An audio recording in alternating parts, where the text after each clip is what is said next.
Hello everyone, welcome to the January 31st, 2016 edition of the Astrology News Report, presented by your intrepid host, Ron Berger. So, let's take a look at the upcoming planetary patterns and predictions. What's on the celestial agenda for January 31st to February 7th and beyond. Finally this week, Mercury starts to pull away from the malefic influence of the Pluto-Uranus square. The planet of rational thinking and making decisions escapes from the planet of death and rebirth and from the inimical square aspect of the planet of rebellion and sudden events. Mercury significations will begin to return to normal. That's the good news.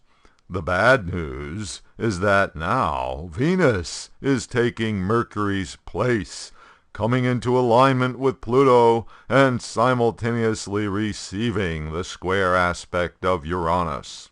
By late Friday, the alignment of Venus with the Uranus-Pluto square is exact, and the moon has arrived to give an additional kick.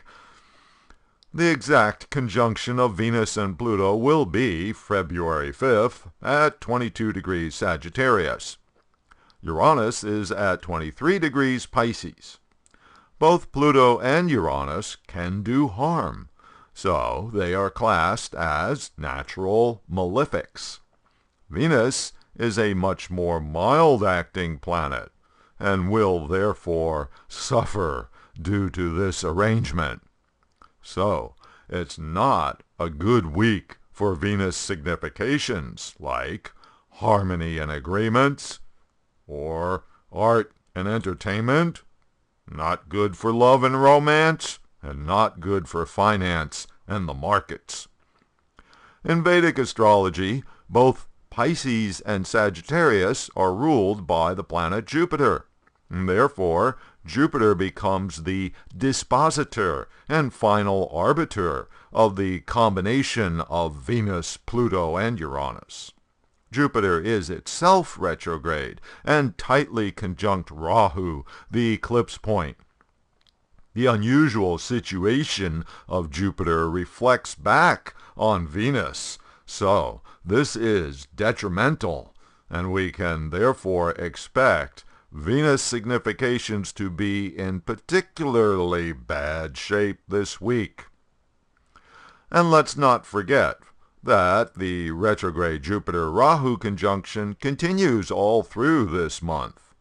Because they are moving backwards through the zodiac at about the same speed, Jupiter and Rahu will remain barely a degree from each other all the way until March. Jupiter already has its significations distorted due to its retrograde motion. Retrograde planets are strong, but not behaving normally. The tight alignment of the backwards Jupiter and one of the calculated eclipse points is an energy pattern that is problematic for Jupiter's significations. Therefore, any actions that require Jupiter's participation are rather dubious for results during this month and next. Alright, that's it for this week's look at what's going on in the heavens. Thanks for visiting astrologynewsreport.com. I'll be posting updates during the week as usual on Twitter at Astro News Report.